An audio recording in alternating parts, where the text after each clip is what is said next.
Olha, CVC é a empresa que todo investidor deveria pelo menos analisar e estudar, porque é completamente diferente de tudo que eu pensava sobre esse ativo. Se você já é investidor da CVC ou está pensando em se tornar investidor, o que seria um bom momento? Porque quem me conhece sabe que eu não gosto de falar caro e barato, mas é fato que ela caiu 90% em um ano e pouco. Então vale sim, é um momento bom de você analisar se você quer ter esse ativo para o seu portfólio de investimento.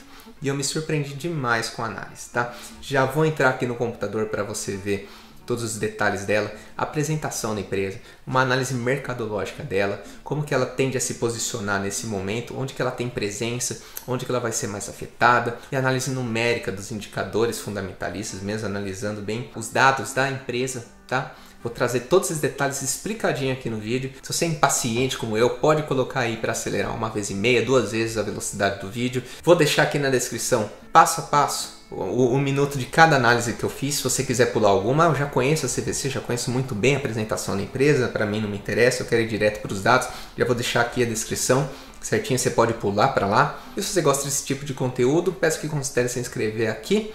E sem mais delongas, bora pro vídeo. Fala sócio, tudo bem? Eu tô com esse cabelo de quarentena aqui, mas vamos começar a análise aqui da CVC. E antes de trazer o cenário que ela pode passar agora com essa crise recente, é importante ressaltar que ela já vinha passando por um mercado muito turbulento. Uma série de coisas, série de eventos que aconteceram que já complicaram a vida dela. Começando aqui pela queda da Avianca, onde ela tinha vários tickets comprados. Ela teve que arcar com isso. Além disso, o dólar está muito alto. O dólar disparou nos últimos anos, nos últimos meses. E o que acontece? Quando o dólar está muito alto, isso acaba incentivando o turismo local. E qual que é o turismo local do Brasil? Nordeste. O que vive no Nordeste? Derramamento de óleo. Então já estava complicado. Além disso, a crise na Argentina, onde ela também tem atuação. A Argentina apresentou em 2019 uma inflação de 54%. Então está complicado lá. E uma propina, uma suposta propina acusada pelo CARF, onde o dono da CVC teria oferecido uma propina para redução nos impostos. E a gente está falando aí de uma possível multa de 250 milhões de reais. Ela está sendo recorrida, obviamente, mas existe sim esse risco. Se você for analisar nos lucros da CVC, 250 milhões é o lucro anual dela, só para você ter uma ideia. Mas vamos começar então aqui, ó, a apresentação institucional. Ela foi feita em 2019, para quem não conhece a CVC. Bom, é muito fácil você ter dois tipos de visão da CVC. Uma antes de analisar a apresentação dela, outra depois. É completamente diferente. Eu tinha uma visão dela e agora eu tenho outra, vocês vão ver. Por exemplo, o que mais me surpreendeu, que eu não sabia, tá? É a relevância dela online. Com a compra aqui da Submarino, ela entrou no universo online, o que para mim é o principal ponto. É o principal ponto. Então ela tem um market share, ela é líder aqui no Brasil com 25% de market share. Ela tem esse projeto aqui de omnicanalidade, que para mim esse nome é horrível, né? Omnichannel é mais fácil, é mais correto de se dizer. Mas enfim, o que é omnichannel para quem não sabe? São diversas formas de entregar o mesmo produto. Por exemplo, eu abro aqui o meu notebook, eu compro uma passagem. Aí eu vou numa agência da CVC, já é um segundo canal, a agência, e troco uma ideia com o agente lá, tiro algumas dúvidas, pergunto como é que é a viagem, o que eles podem me indicar, que eles recomendam que eu faça na viagem. Ele acaba me vendendo mais alguma coisinha lá, mais algum passeio. Beleza, saio de lá, aí o agente ele me manda no e-mail, que é uma terceira forma de contato. Ele me manda por e-mail todo o meu roteiro, todas as passagens, todos os tickets que eu comprei com ele. E em quarto, ele me entrega um WhatsApp, um número de telefone para alguém fazer um atendimento enquanto eu estiver em viagem. Qualquer dúvida que eu tenha naquele período de viagem, eu entro em contato com aquela pessoa. Já é um quarto canal. Ou seja, diversas formas de entregar o mesmo produto, que é a venda da viagem. E para mim ela vem acertando demais, muito assertivo o Omnichannel. Só tem um problema que não tinha como ela contar com isso. Uma coisa é você ter um Omnichannel, aí sua loja ela tem que fechar, mas você ainda consegue vender online.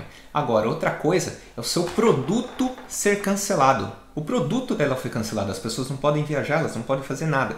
Seja turismo ou seja corporativo. É importante dizer que grande parte da receita do CVC vem do corporativo. Ou seja, se o turismo está fraco, as pessoas ainda têm que fazer viagens para negócios. Aqui é legal, preferência declarada para um grupo de renda. O segundo player não tem um nível de satisfação tão bom quanto o da CVC, e isso é sensacional, porque as pessoas elas querem voltar a fazer negócio com a CVC por conta desse nível de atendimento. NPS, para quem não sabe, NPS é uma medida hoje muito utilizada, a Amazon utiliza, a Apple utiliza, e funciona da seguinte maneira. Você como cliente, consumidor, você vai dar uma nota de 1 a 10. Se você der uma nota de 1 a 5, você negativa o atendimento daquela empresa. Se você der de 6, 7 ou 8, você está neutro. Se você der 9 ou 10, significa que você teve uma experiência excelente, e ela sim ajuda a empresa a conseguir uma nota mais alta. E você vê que o NPS dela aqui está sensacional. Ó, as comparações aqui com a Apple, né, com a Amazon. Ela apresenta um NPS de 84, significa que... O que esse número está dizendo? As pessoas que fecham um negócio com a CVC, elas não têm simplesmente uma boa experiência, elas têm uma excelente experiência, elas estão muito contentes em fechar negócio com a CVC, e muito provavelmente elas vão indicar, elas vão fazer mais negócios, se elas pensarem em fazer uma viagem, elas vão pensar na CVC novamente. Aqui, na minha opinião, esse é o ponto mais importante da CVC. Eu não tinha essa visão antes de fazer esse estudo para trazer esse material aqui para vocês. No Brasil, o canal online atingiu níveis similares aos países desenvolvidos e tende a ficar estável. Se você pegar aqui de 2013, principalmente de 2013 a 2017, olha o tanto que o online aumentou, saiu de 31% a 47%. E eu não tinha essa visão. Para mim, CVC eram só as agências, e para mim isso era um case falido, né? A agência, para mim, você pensa daqui 20, 30 anos, ninguém mais vai em agência fechar passagem, fechar viagem. Então eles têm sim esse atendimento online e tem as franquias para conseguir manter um nível melhor de atendimento e conseguir ter um nível ativo de venda. A pessoa ela vai te vender mais produtos, vai te vender mais passeios. Esse quadrinho aqui também é muito importante, que é o perfil de consumo da classe A até a classe C. Se você notar, a classe A já está tudo fechando entre online e offline. Pouquíssimos vão na loja, né? Vão na agência para fechar a viagem. Já na classe C, o que acontece? Eles viajam muito pouco, né? Naturalmente, isso é uma característica, isso é um perfil, né, do consumidor. Ele viaja muito pouco. Quando ele viaja, ele quer ter certeza que aquilo vai dar certo. E outra, também não tem muita experiência, também não tem muita aquela vivência de estar sempre viajando e acaba não utilizando tanto o serviço online, prefere estar em contato com uma pessoa, algo mais próximo, para alguém para garantir que aquela viagem vai dar certo. Eu entendo, né? Porque é um sonho, né? Viagem é um sonho de consumo para muita gente, né? Inclusive para mim, que eu tô com uma saudade de viajar gigantesca. E fazer essa apresentação da CVC só aumentou essa vontade.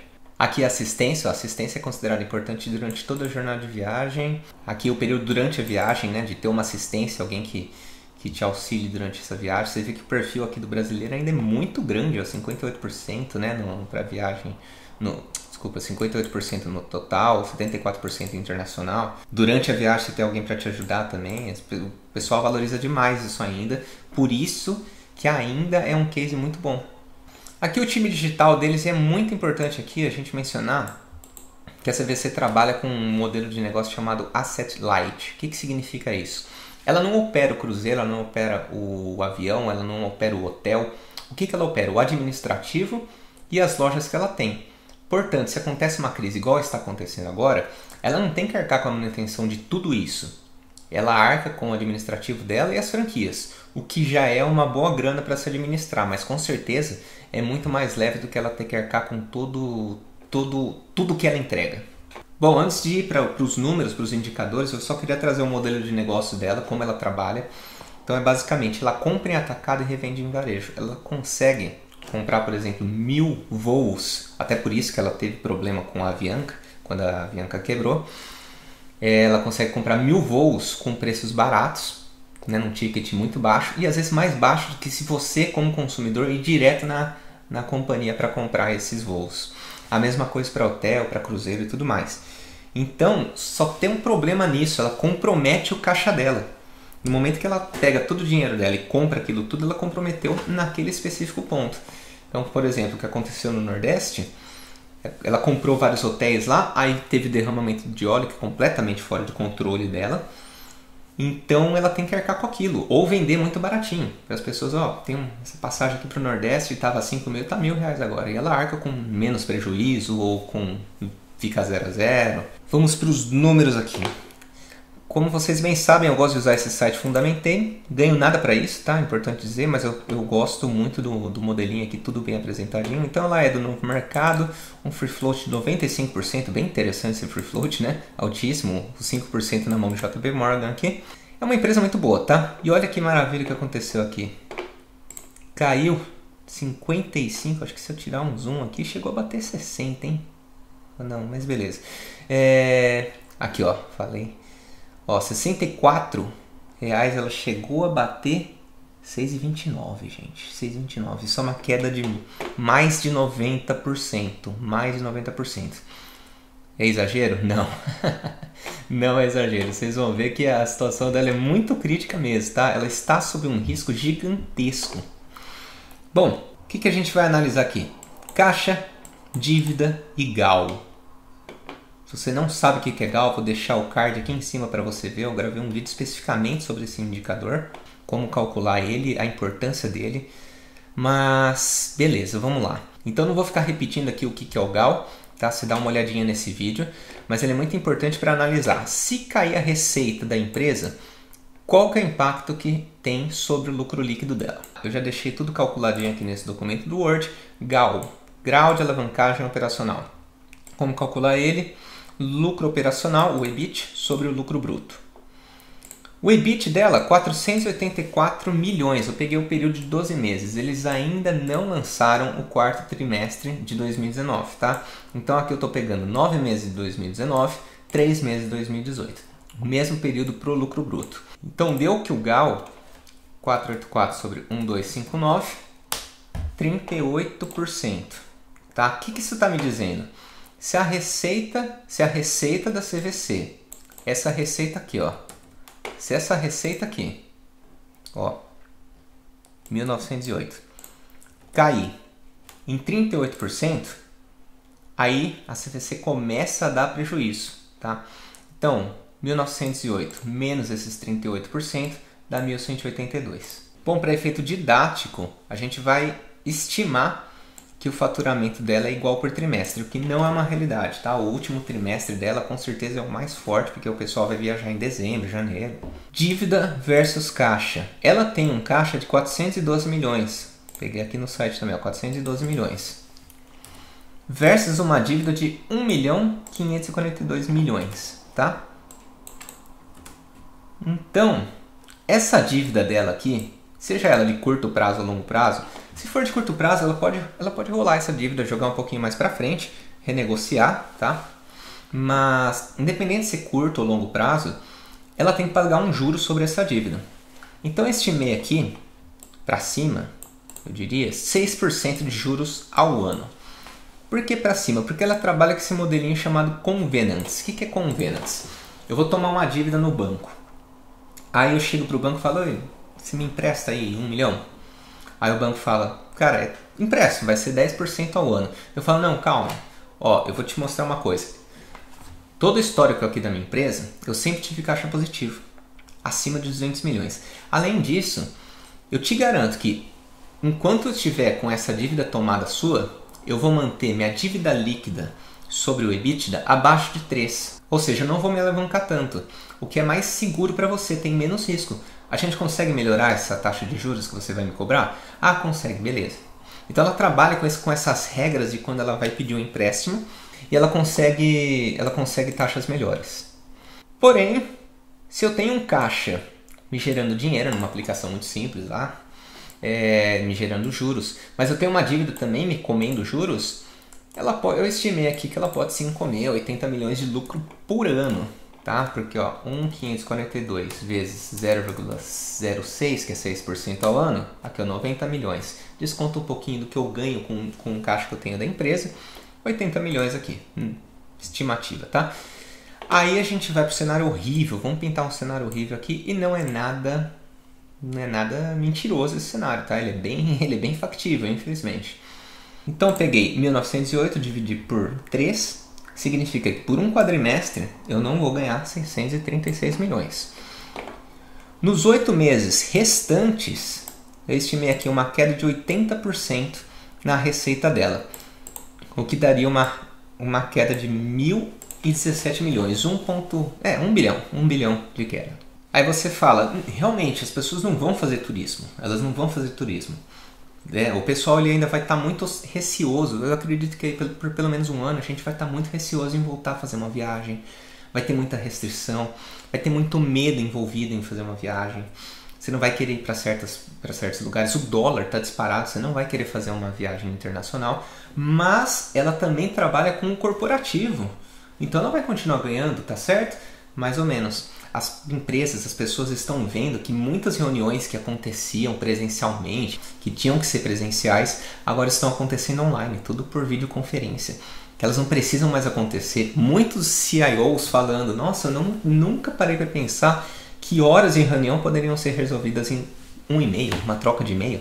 Então até o corporativo vai ser afetado, porque aqui vai um pouquinho fora do que ela pode fazer, porque mudou o perfil do consumidor, mudou a estrutura que a gente está utilizando, passagens de avião, hotéis, essas coisas, mudou a estrutura do negócio. Essa crise, na verdade, ela mudou tudo, ela mudou muita coisa, ensino à distância, o jeito de fazer reunião, a quantidade de lives que está acontecendo nas redes sociais, então mudou muito do perfil de consumo e como a gente vai se comportar daqui para frente, de uma maneira geral, bem interessante.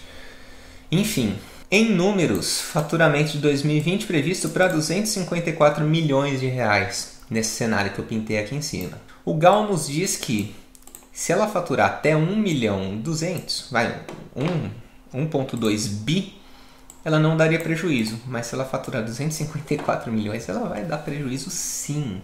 Por isso que ela está tão prejudicada na cotação, porque o pessoal já está se antecipando a isso, o mercado já está se antecipando a isso. Eu fiquei de mostrar aqui um detalhe muito importante para vocês. Olha isso aqui é importante mesmo de ver.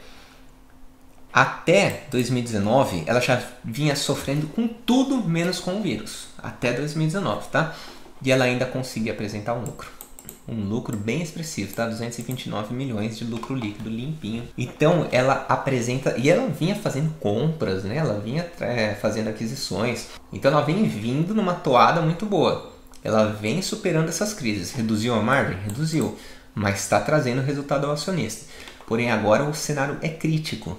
Mas se é crítico para ela, é muito mais crítico para todas as outras. Porque se ela é líder em market share no Brasil, todas as outras de baixo vão sofrer muito mais do que a CVC.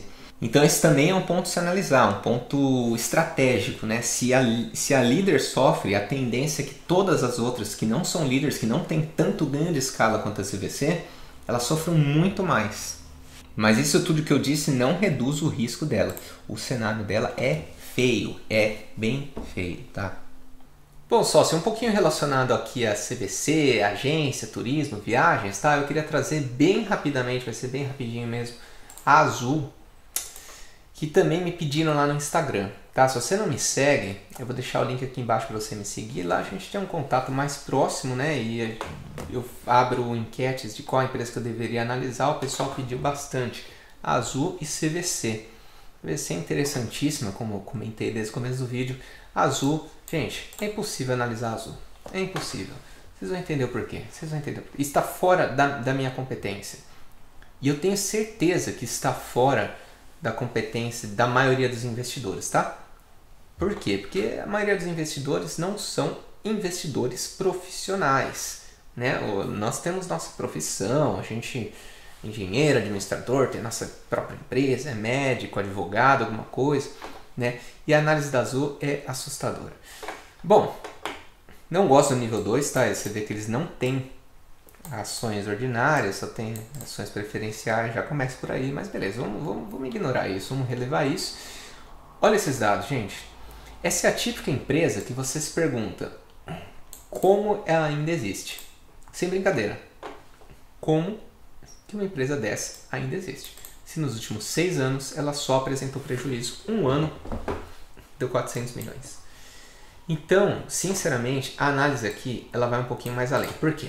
O setor de aviação ele é um setor super perene e ele é super necessário para qualquer país no mundo, tá? Porque ele circula a economia daquele país, ele gera globalização, ele aumenta o nível de capitalismo, o governo ele vai continuar investindo aqui, porque de uma forma geral ele dá lucro pro país, tá? Mas para as empresas não.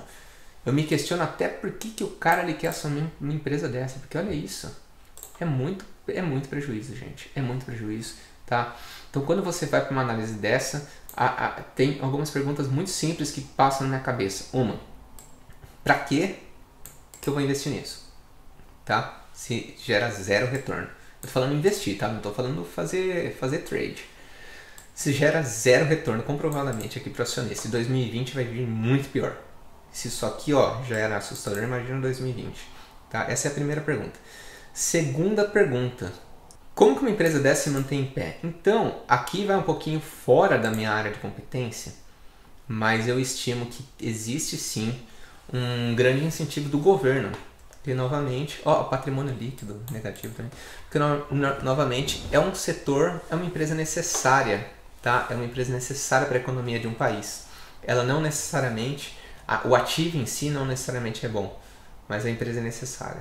Isso é histórico, né? O próprio Luiz Barsi fala isso, que você puxa isso, tenta lembrar de alguma companhia aérea de 20 anos atrás. Tá tudo fora da sua área de competência. Então eles têm, vou abrir até aqui o mesmo arquivo.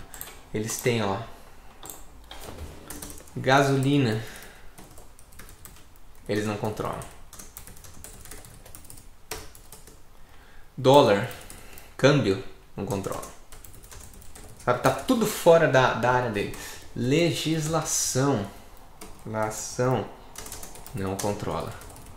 Tá? Legislação aérea, tá tudo fora da competência deles. Os gastos são gigantescos. O avião parado, ele ainda assim, ele gera manutenção, ele gera custo de manutenção. Tá? Tem peças que têm que ser trocadas, por exemplo, de 48 em 48 horas, usando ou não, sabe? É um negócio absurdo. Enfim, gente, essa é a breve análise da Azul, tá? Para quem estava esperando, meus pêsames, eu não consigo, não tenho competência de analisar essa empresa. Se você tem, por favor, deixa aqui nos comentários, né? Deixa sua opinião quanto à Azul. Agrega aqui pra gente, porque às vezes é dúvida de mais gente também. Como que pode uma empresa que em 6 anos está dando tanto prejuízo ainda existir? Se você olhar a Gol, olha a Gol também. A Gol é a mesma coisa, gente. Tá, a Gol tá meio bagunçada aqui. Eu aposto que se somar isso tudo, só esse prejuízo aqui de 4 bilhões deve ter sido o lucro dos últimos 15 anos. É muito delicado, é um setor muito delicado. Se você tem algo para ajudar a gente, alguma informação, faz favor, deixa aqui nos comentários, tá bom? Comenta aqui dessa empresa. Então, gente, é um momento de enorme incerteza para a CVC. Quem está dizendo que é oportunidade é porque não está olhando todos esses dados que realmente pode acontecer. A cotação ela está refletindo a piora futura. Os próximos meses, o curto, médio prazo pode ser muito afetado, muito prejudicado, e cabe à gestão conseguir reverter esse período conturbado que eles com certeza vão passar, tá? Com certeza vão passar. Eles tomarem as melhores atitudes, eles conseguem passar por essa. É óbvio que as pessoas vão voltar a viajar daqui 6 meses, 1 ano.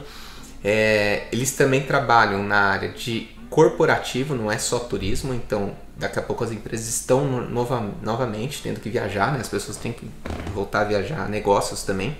Então eles não vão parar de faturar, o setor não vai deixar de existir, as pessoas não vão deixar de viajar a longo prazo. Bom, eles vêm se provando muito eficientes, muito eficazes no modelo de negócios deles, que é incrível, né? É incrível.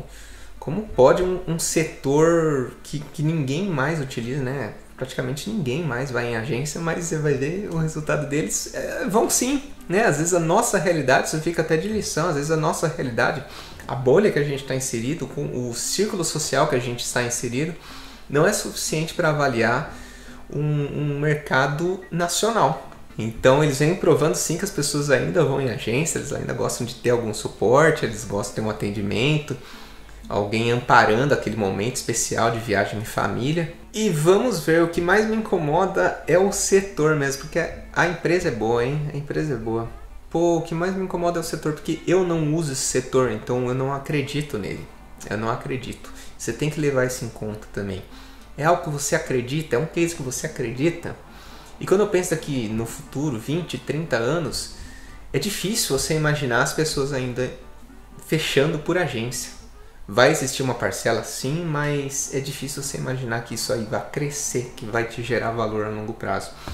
mas o case eu achei sensacional, muito bom. Deu vontade de viajar e deu vontade de comprar. Vou ver o que eu vou fazer disso aí. E comenta aqui também, por favor, o que você tá achando dessa série, né? Dessa série anticrise, essas análises anticrises, né? Não anticrise, né? Essas análises pós-crise das empresas. Se você tá gostando, se tá fazendo algum sentido para você. Sócio, muito obrigado pela sua companhia. Agradeço demais seu tempo e atenção disposta. Meu nome é Rodrigo Vicária, canal Falar Sócio. Se curtiu um conteúdo, não esquece de deixar o joinha aqui, se inscrever para mais conteúdos como esse. Então deixa aqui o comentário, ver se eu tenho que continuar fazendo mais vídeos sobre isso, tá bom? Agradeço demais, a gente se vê no próximo vídeo.